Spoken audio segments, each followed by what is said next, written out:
Good evening, class. This is Robert Riojas here with the Unit 2 discussion. We're going to be looking at a point of sales network architecture. And basically, I'm going to make some recommendations how to make it more secure and hopefully operate a little more efficient than what it's set up to do right now. So the first thing I would do is make use of some firewalls. Basically, right now, everybody has a direct link to the internet, and the internet has a direct link to them. So I would make use of a DMZ in this location and also run services through that DMZ.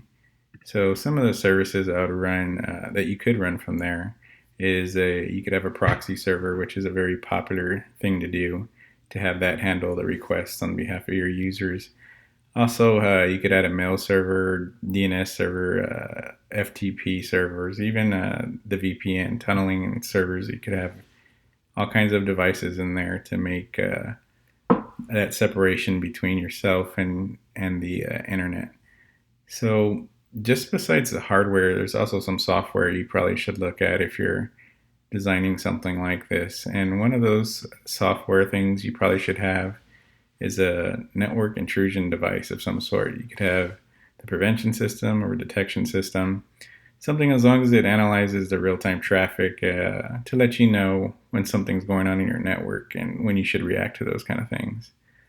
So the other thing I see is the switch here. There's no real use of VLANs, which could probably make your life a lot easier in these cases and make the system run a lot more efficiently. You could do a lot of grouping here. And if it was me personally setting up both location A and B, I'd make them similar. That way I would know where to go if there was some issues between the two.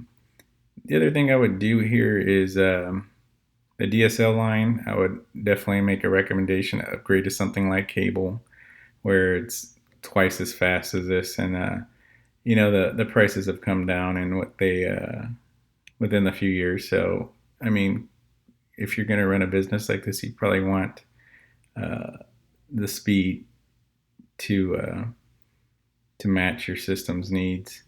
And you could see just basically from this, just from a far view of this simple network, how complex it could get in a very short amount of time, depending on your wants and needs. Of course, things are going to be constrained with dollar amounts, depending on what kind of business you're running. But ultimately, if you're handling anything related to customers and financial money, you're going to want that layer of security in there, as well as efficiency.